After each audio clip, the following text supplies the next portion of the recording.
In the chaos of COVID, abandoning the office to work from home has become the norm for many Australians. Of course, the intention has been to keep us safe, but it hasn't been so for everyone. In some cases, lockdowns have turned homes into prisons, which in turn has made escape from abusive relationships virtually impossible. Now, though, the outcome of a legal battle that actually began long before COVID could change all the rules about working from home. It's a decision putting bosses on notice that they need to look after their workers no matter where they're working.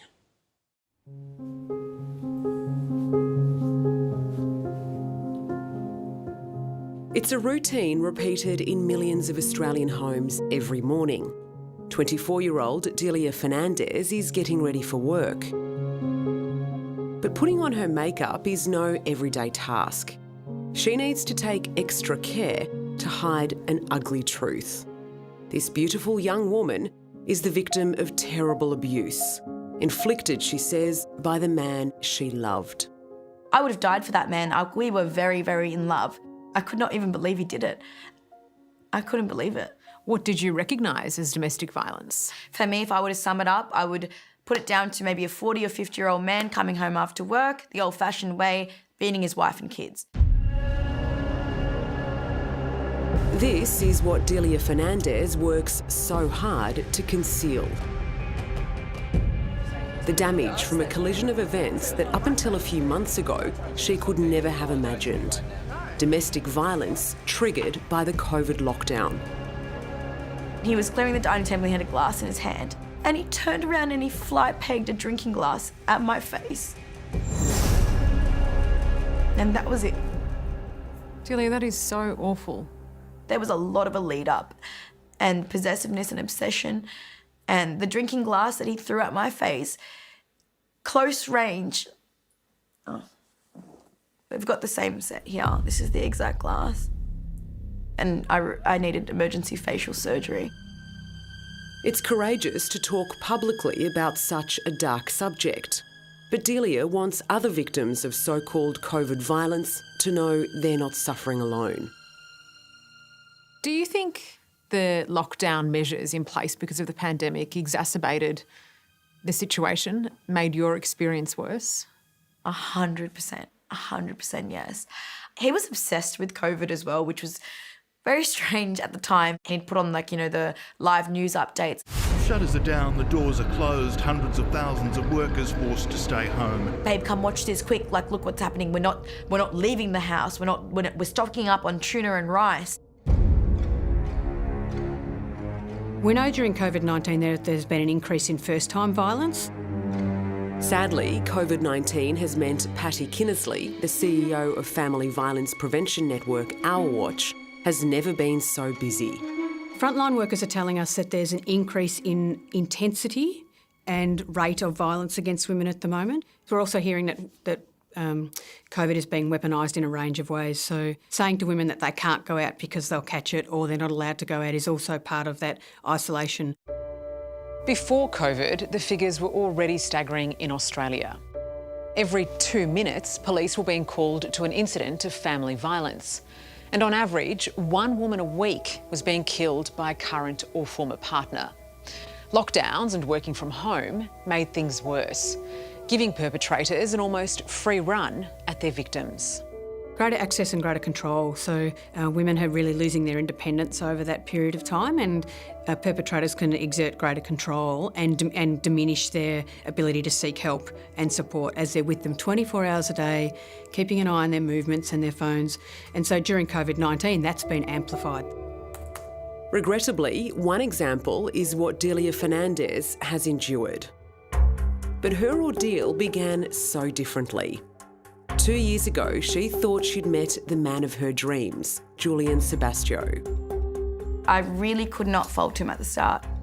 He ticked all the boxes and he was kind, and yeah, I just thought I'd found my soulmate and I thought I'd finally found my place in the world.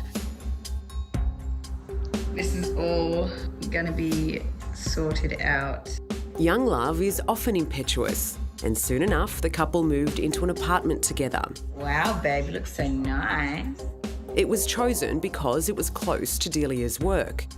As it turns out, it was far too close. Scaring everyone. Oh shit, sorry. I was excited and I was like, oh my God, my boyfriend's visiting me. Oh, he's sending me flowers. Oh, he's doing this. And everyone was like, Dills, your boyfriend is absolutely like, he might as well work here. They had a running joke, you know? Your food, babe. Whilst everyone, and myself included, thought that was so romantic, that he would bring me lunch and stuff, even though we woke up together and we went to sleep together, we had breakfast and dinner together. Now he's bringing me lunch too. I thought I was just the most special lady in the world.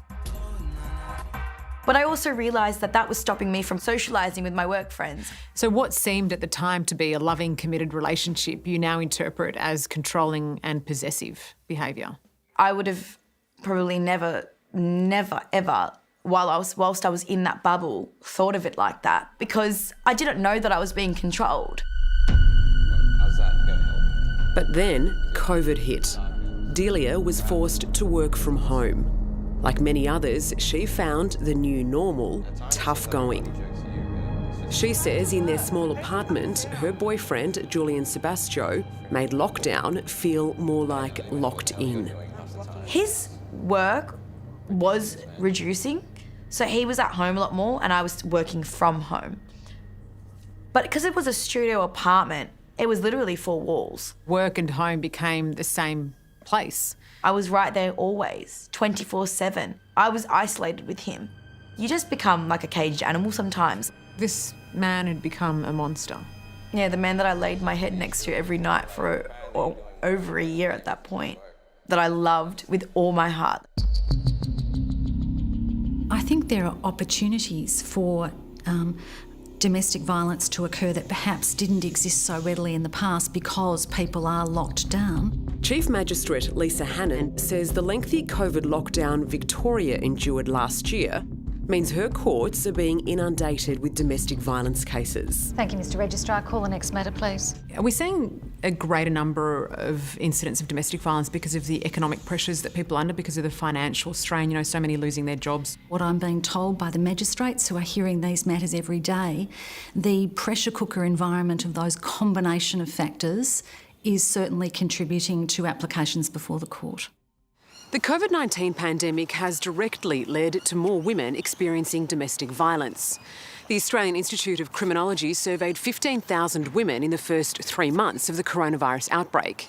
They found that of those who reported physical violence, a third said it had happened for the first time. I think the rise in terms of first-time family violence seems to be significant, and that has implications because the people who have no experience with the court and its processes, or indeed with services and their processes, are likely to be finding it more difficult to access those services in a lockdown situation. He just clicked and he jumped on top of me. I couldn't believe that my life was just absolutely flipped in the blink of an eye.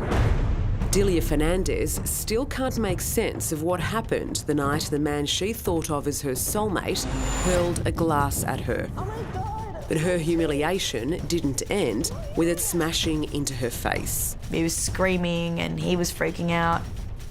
That is when I really thought my life was over, because I knew that he was now in self-preservation mode. He did not care about my well-being. I couldn't even walk, I was trying to crawl to a mirror to see the damage, and he ripped me back by the legs and told me if I tried to look in the mirror again, that was it. And he turned every mirror in our apartment around, face down, or face the wall. And he said that I was not allowed to look into the mirror. And I knew then how horrific the injuries must have been. With deep cuts to her cheek and glass fragments in her left eye, Delia couldn't stop the bleeding. When she was eventually taken to hospital, she was rushed into emergency surgery. I was not only mortified by what happened, but I was also grieving. I lost my whole life that night. I lost everything. I lost my normal way of life, and I was defeated.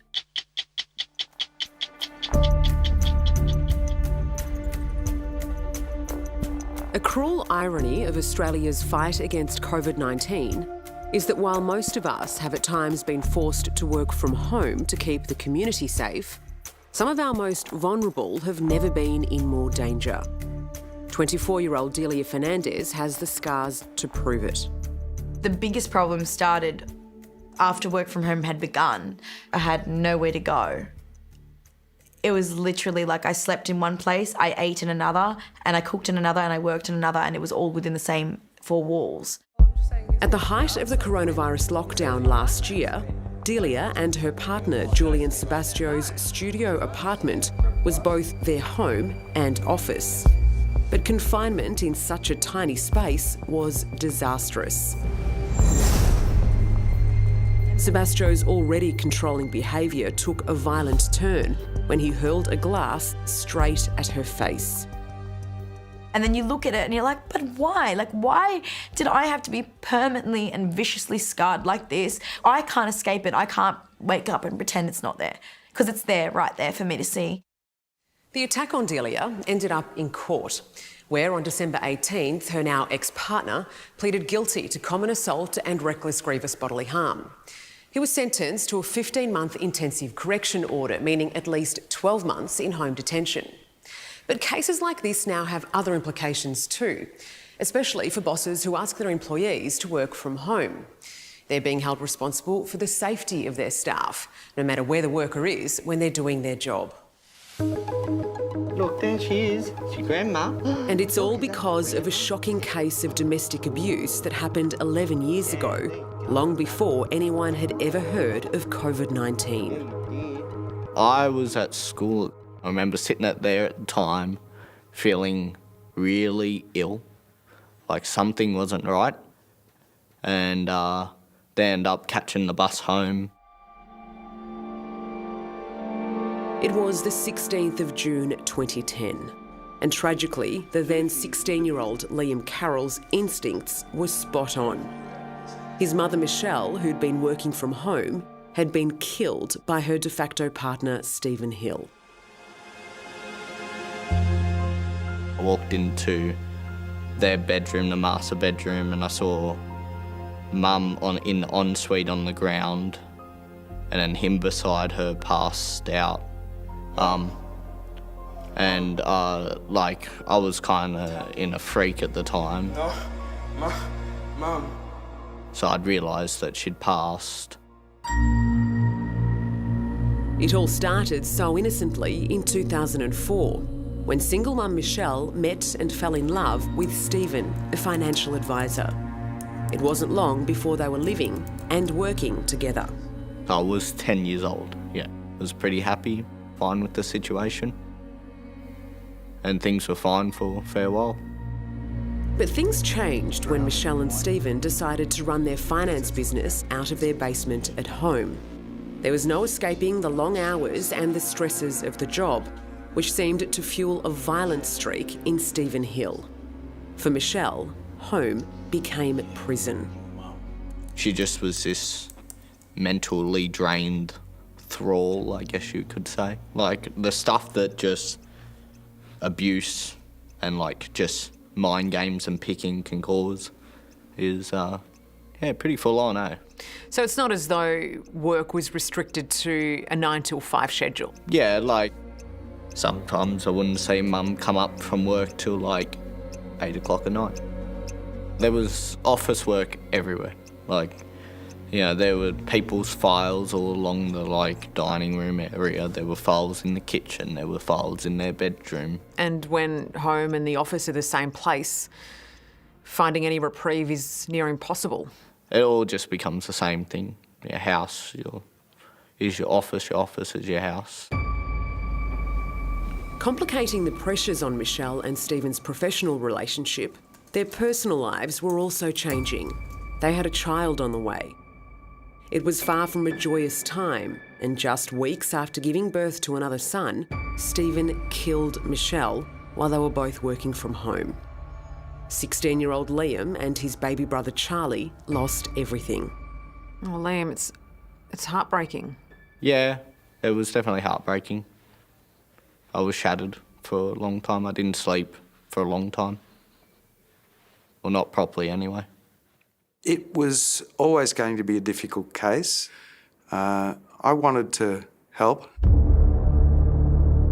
Because Michelle died as she was working from home, lawyer John Ryan had the unusual and untested idea of pursuing a workers' compensation claim on behalf of the orphaned brothers.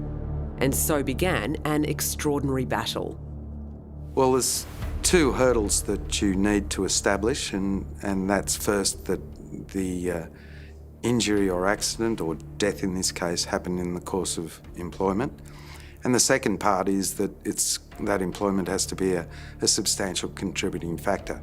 Getting the case to court was an ordeal in itself. It took years. But then John faced what many legal experts thought was impossible, proving Michelle's death was work-related. He asked Liam to testify. So that's where Liam's evidence had to come in. He was saying, yeah, absolutely, she was working at 7 in the morning if needs be, if a phone call came in. She would be on the phone in the kitchen, she would be on the phone in the bedroom, she'd be working in the bedroom, she'd be working all over the house, and she'd be working even weekends. The court was satisfied that at the very least she was on call.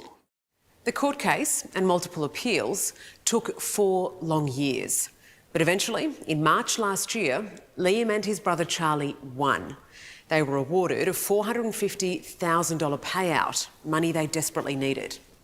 But the victory also set a groundbreaking precedent and is a warning for all employers who want their staff to work from home.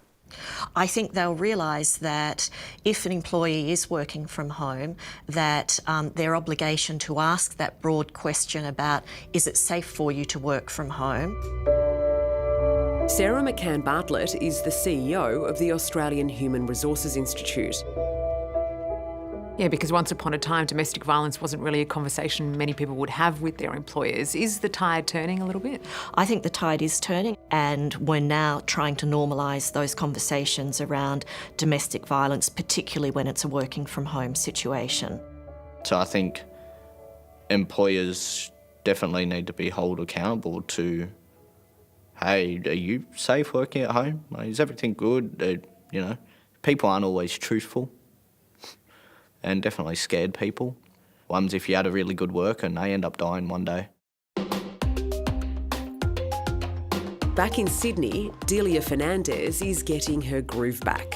Morning. Hey, beautiful. How are you today? Good. How are you? She says she is now in control of her life and is using a strength she didn't know she had to help others who find themselves in a similar position. Yeah, for sure. Just hearing all the stories, like, it is overwhelming, but it brings me peace because I feel like no good is going to come from this situation besides that part. Do you feel like your old self now? I mean, you were robbed of who you were. Do you feel like you're Delia again? You know, I've got my puppy and I'm living with a girlfriend and we've got I feel like I've got my life back, yeah, the old me where I see my friends, and there's a lot of trauma that came along with it, but it was almost like a blessing in disguise because I'm free now. If this story has raised issues and you need to speak with someone, there is support and counselling available by calling 1800 RESPECT, which is 1800 737 732. Hello, I'm Sarah Arbo. Thanks for watching 60 Minutes Australia. Subscribe to our channel now for brand new stories and exclusive clips every week. And don't miss out on our Extra Minutes segments and full episodes of 60 Minutes on 9now.com.au and the 9Now app.